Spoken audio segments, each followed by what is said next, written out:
पश्चिम बंगालमधील निवडणूक निकालांमध्ये भाजपला मिळालेल्या यशाच्या पार्श्वभूमीवर नाशिक येथील भाजप कार्यालयात जल्लोषाचे वातावरण पाहायला मिळाले। यावेळी भाजपचे नेते लक्ष्मण सावजी यांनी प्रतिक्रिया देताना सांगितले की हा विजय सहज मिळालेला नसून कार्यकर्त्यांच्या सातत्यपूर्ण संघर्षातून आणि जनतेच्या विश्वासातून मिळालाय। त्यांनी पुढे सांगितले की पश्चिम बंगाल सारख्या राज्यात भाजपने आपली ताकद वाढविणे हे पक्षासाठी मोठे यश आहे। कार्यकर्त्यांनी केलेल्या मेहनतीचे हे फळ असून आगामी काळात पक्ष आणखी मजबूत होईल असा विश्वासही त्यांनी व्यक्त केला। दरम्यान देशातील विविध राज्यांमध्ये भाजपच्या कामगिरीमुळे पक्षात उत्साहाचं वातावरण निर्माण झाले असून कार्यकर्ते विजय साजरा करत आहेत। जनता आज विलक्षण आनंदात आहे, कारण भारताच्या स्वातंत्र्याच्या लढ्यामध्ये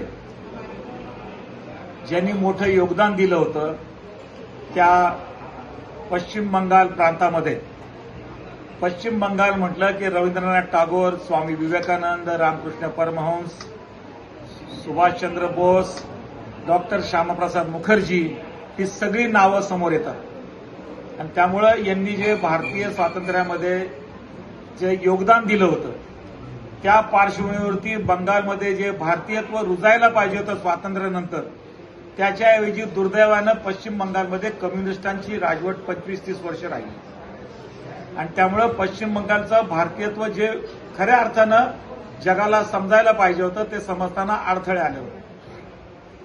कशीबशी कम्युनिस्टांची सत्ता गेली आणि कम्युनिस्टांची सत्ता जाण्याकरता ममता बॅनर्जींना सगळ्यांनी मदत केली, परंतु त्याचा उपयोग ममता बॅनर्जीनं हे भारतीयत्व रुजवण्यासाठी करण्याऐवजी विदेशी ताकदीला एक चांगला प्लॅटफॉर्म त्या ठिकाणी भारताविरुद्ध कारवाया करायला उपलब्ध करून दिला।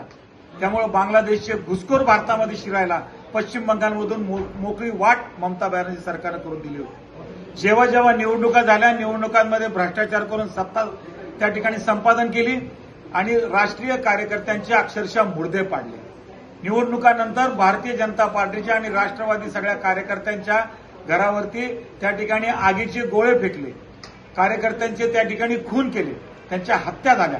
आणि त्या पार्श्वभूमीवरती आता यावेळची जी निवडणूक झाली त्या निवडणुकीमध्ये आपल्या देशाचे पंतप्रधान नरेंद्र मोदी, आपले माननीय अमितभाई शहा यांनी पूर्ण नियोजनपूर्वक या सत्तेला, या क्रूर राक्षसी प्रवृत्तीला धडा शिकवायचं ठरवलं होतं। आणि गेले 5 वर्षापासून पश्चिम बंगालमध्ये ज्या आपल्या संघाच्या सगळ्या कार्यकर्त्यांनी, भाजपच्या कार्यकर्त्यांनी ज्या पद्धतीने मेहनत घेतली आणि ममता बॅनर्जीचे मनसुबे उधळून लावले, या निवडणुकीमध्ये जसं SIRचं हे एक शस्त्र आलं आणि बोगस मतदार, दुबार मतदार हे सगळे वजा झाले आणि जवळपास 1 कोटीच्या आसपास मतदार यादीतून कमी झाले।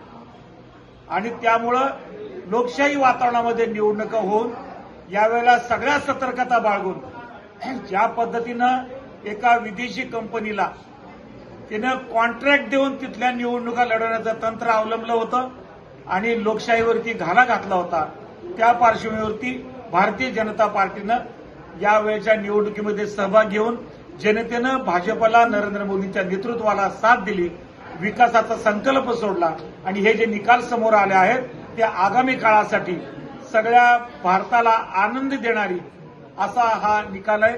त्यामुळे आम्ही सगळेजण आनंदात आहोत। नरेंद्र मोदीजी आगे बढ़ो, अमित शाह आगे बढ़ो, भारतीय जनता पार्टीचा विजय असो। पश्चिम बंगालमधल्या तमाम कार्यकर्त्यांना मनपूर्वक धन्यवाद। ब्युरो रिपोर्ट, नाशिक लोकशाही न्यूज, नाशिक।